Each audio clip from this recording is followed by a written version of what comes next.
Tuhan bersamamu. Dan bersama rohmu. Inilah Injil suci menurut Matius. Dimuliakanlah Tuhan.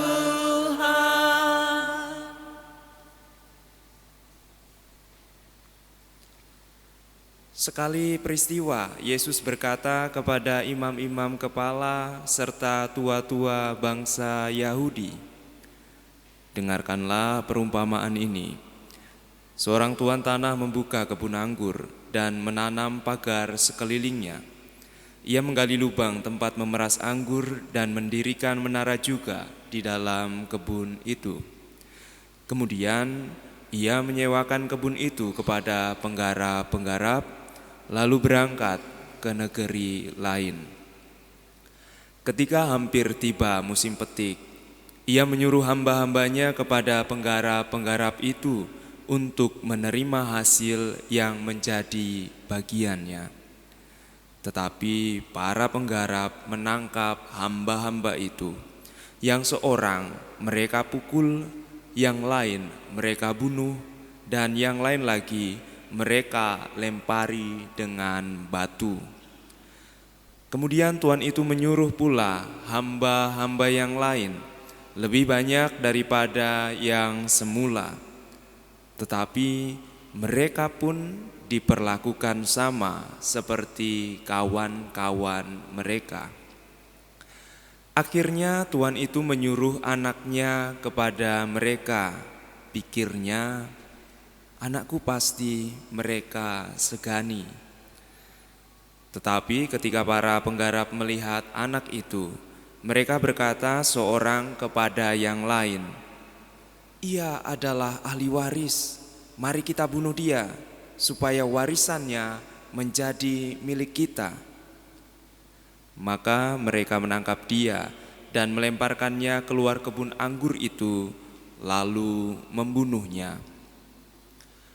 Maka apabila tuan kebun anggur itu datang, apakah yang akan dilakukannya dengan penggarap-penggarap itu? Kata imam-imam kepala dan tua-tua itu kepada Yesus, "Ia akan membinasakan orang-orang jahat itu, dan kebun anggurnya akan disewakannya kepada penggarap-penggarap lain yang akan menyerahkan hasil kepadanya pada waktunya." Kata Yesus kepada mereka, "Belum pernahkah kamu baca dalam kitab suci, batu yang dibuang oleh tukang-tukang bangunan telah menjadi batu penjuru? Hal itu terjadi dari pihak Tuhan, suatu perbuatan ajaib di mata kita. Sebab itu, Aku berkata kepadamu, kerajaan Allah akan diambil daripadamu dan akan diberikan kepada suatu bangsa yang akan menghasilkan buah kerajaan itu." Mendengar perumpamaan Yesus itu, imam-imam kepala dan orang-orang Farisi mengerti bahwa merekalah yang dimaksudkannya. Maka mereka berusaha menangkap dia, tetapi mereka takut kepada orang banyak, karena orang banyak itu menganggap Yesus nabi.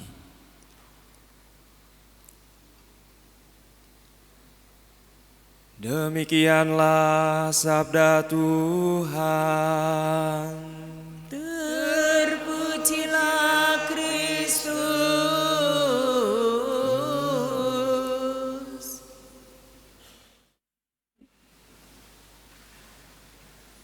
Para suster, saudara-saudari, dan adik-adikku yang dikasihi Tuhan, dalam pengantar tadi Romo mengatakan bahwa ada kata-kata seperti ini di pengantar tadi yang saya baca saja. Kita akan mendengar cerita yang biasa. Apakah cerita yang kita dengar tadi biasa kita dengar? Ya, bisa tidak. Bagi yang biasa mendengar, pasti dia mendengarkan.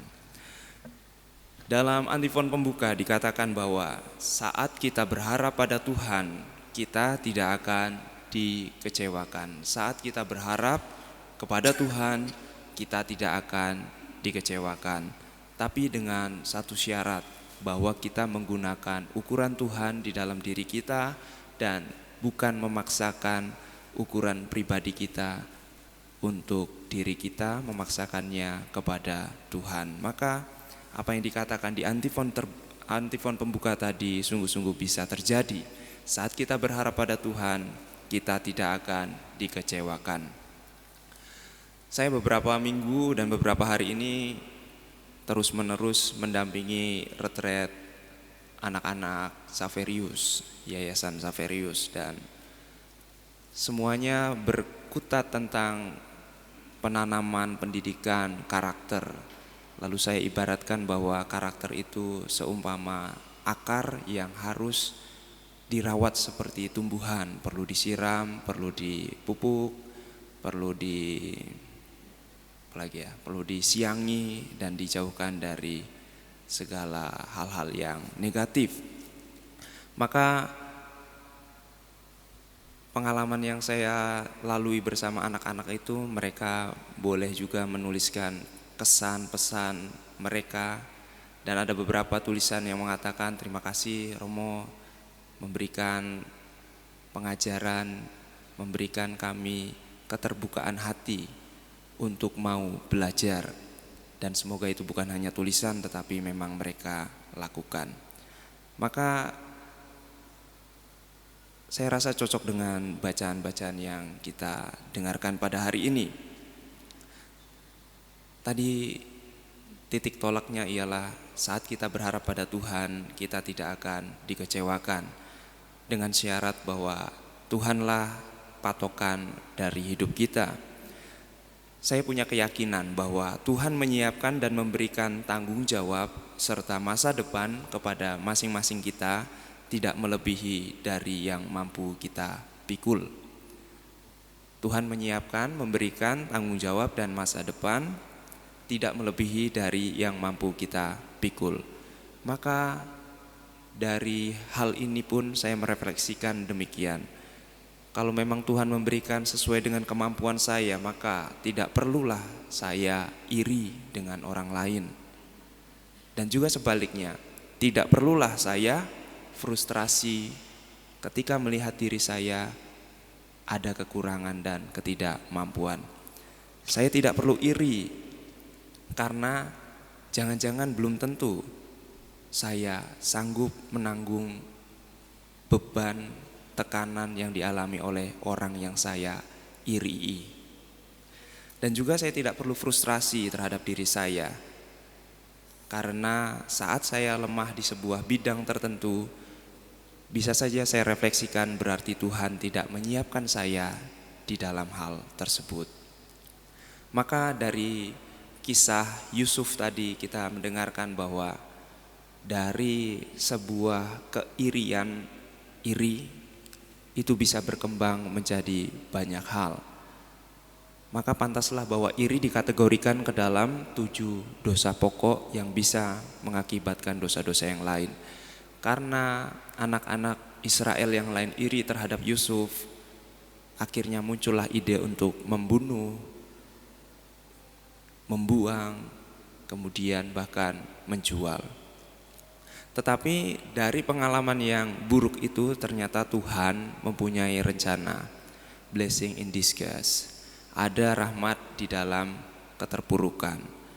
Yusuf dibuang ke Mesir, ternyata itu menjadi cara Tuhan untuk mempersiapkan Yusuf bagi keluarganya untuk diselamatkan ketika mengalami kekeringan.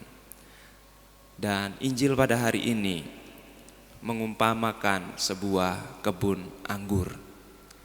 Maka apa yang saya alami bersama anak-anak, pengajaran tentang karakter, itu seumpama melihat kebun anggur di dalam diri kita masing-masing.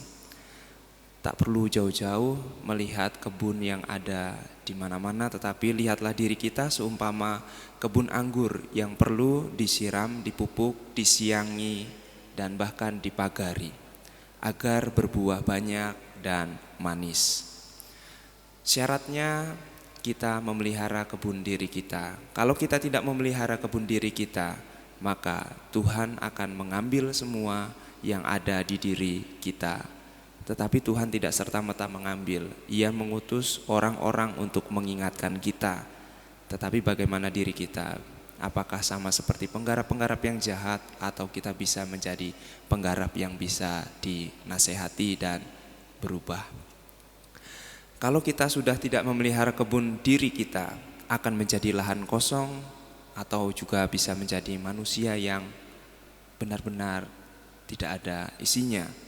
Dan biasanya lahan kosong itu hanya menjadi tempat orang untuk membuang sampah sembarangan.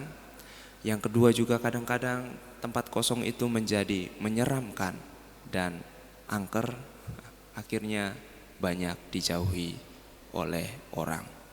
Tetapi kalau kita merawat kebun diri kita dengan menyiraminya melalui sabda Tuhan, memupuknya dengan sakramen-sakramen, memagarinya dengan pengajaran-pengajaran dan pengetahuan, menyianginya, maka saya percaya bahwa kebun diri kita akan menghasilkan pohon-pohon yang berbuah banyak dan manis. Dan saat itulah hewan-hewan berdatangan, kupu-kupu, lebah dan segala jenisnya. Dan bukan hanya itu, orang-orang pun akan datang kepada diri kita. Dan bahkan kalau di taman buah, taman bunga, orang rela membayar untuk mendekati diri kita. Artinya dengan memiliki kemauan untuk mengelola kebun diri kita, akhirnya kita memiliki harga jual diri yang tinggi dan bisa berguna bagi banyak orang. Maka marilah kita memasrahkan hidup pada Tuhan, tidak perlu iri terhadap sesama dan juga tidak perlu frustrasi terhadap diri sendiri.